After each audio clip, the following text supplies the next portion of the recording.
Hi there. Welcome to the next episode of The Accidental Reader. In today's episode, we are going to deep dive one of my favorite books in the Regency romance genre.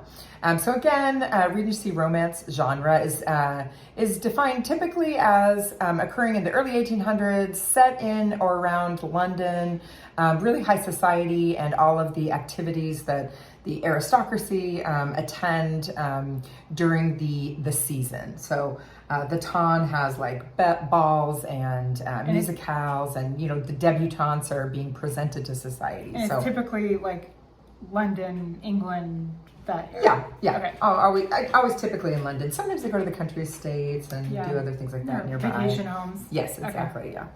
Yeah. So this book is that we're going to talk about today is Romancing Mr. Bridgerton.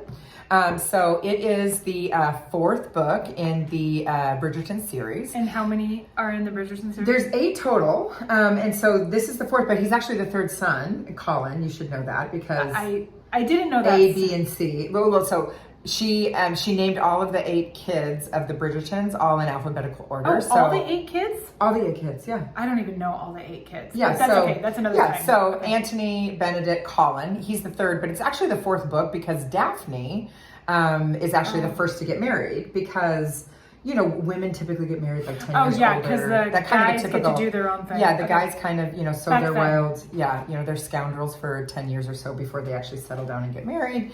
And but the women usually get presented to society early, and they marry younger. Mm-hmm. So Daphne actually gets married first. So she's an earlier book. Yes, she's book one. She's book one. Oh. So Romancing Mr. Bridgerton is book 4.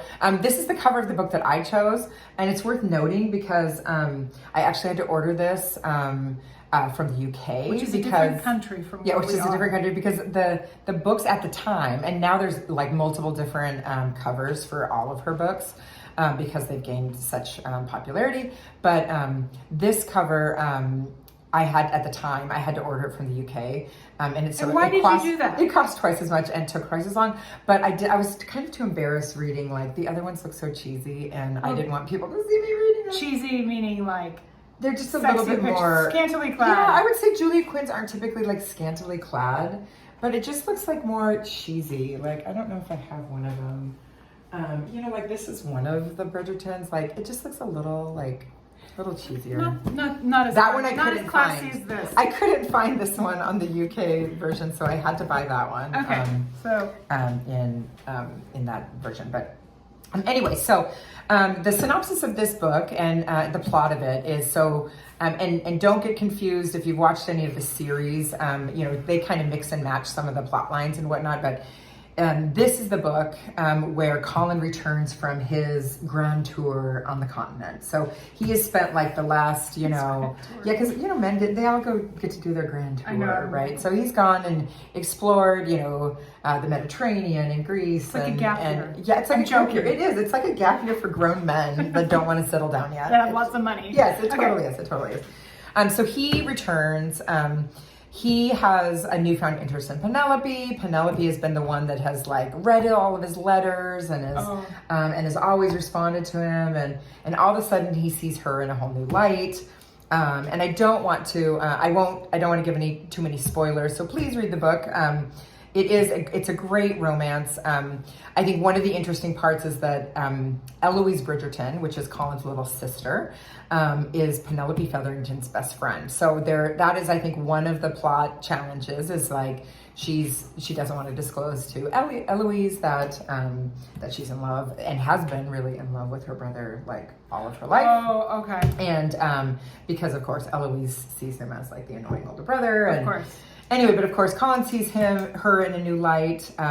This is also the book, although, again, if you've watched the series, it's not totally aligned. But this is also the book where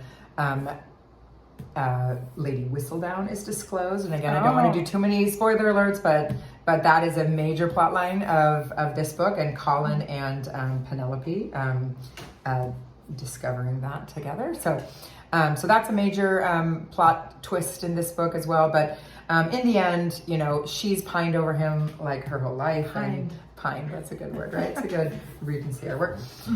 And And he finally sees her in a different light and is interested in her in new ways. So, and speaking of pint, there's some other fun. I always find like a fun word or two that like I would have that we don't use in modern day only society, in the Regency era, but like they always show up in these books. Like, and so I think the word that stands out for me in this book specifically because. Penelope always describes her as heading toward spinsterhood. So spinsterhood is where like women, you know, if you get past your mid-20s, it's like you're on the shelf. That's probably another word, but you're on the shelf. Use on the shelf in here? On the shelf means like you're headed towards spinsterhood. You're like out to pasture basically. Like you're I not, hadn't heard of on the shelf. Yeah, on the shelf is another like very typical one. So that's kind of fun. The other thing I always like to look in each book is like, when is that first romantic interlude? And interlude. I don't know what else to call it. In this book, and it starts out not being totally romantic because Penelope kind of asks him to kiss her.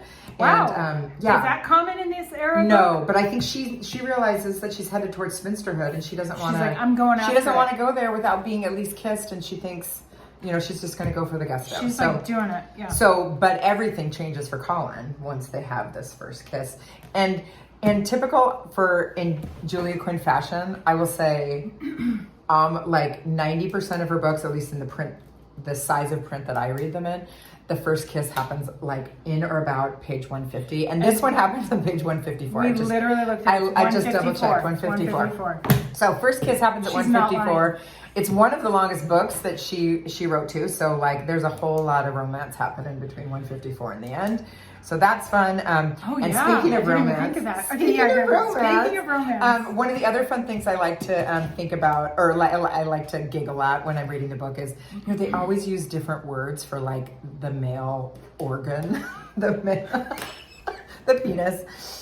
In this book, I will say again, Julia Quinn's a little bit tamer than others, but in this book, I think I think two of my favorites where she calls it a member. I feel like calling it the member is a very old British word for using it.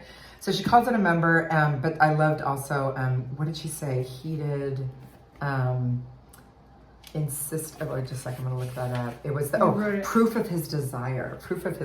I love, so they always come up with these like, you know, ways of like describing an erection. Extending the length of the book. Yes, there's lots of different words. Anyway, so that's kind of in brief the synopsis of the book and why I liked it, and it's your favorite of the Quinniverse. One of my favorite. It's my favorite Bridgerton for sure. And one of your favorite Quinniverse. One of my favorite of the Quinniverse. I think there's maybe one or two others that I like in the Quinniverse more, but definitely my favorite Bridgerton. And yeah, so I'd love to hear from you. Like, what are your favorite Regency words? What are your favorite male euphemism words that these authors come up with? They're so crazy. Can't wait to hear. So please put it in the comments. Give us some other recommendations. Let us know what your favorite books are and what your recommendations are, and subscribe, and we'll see you at the next episode. Bye. Bye.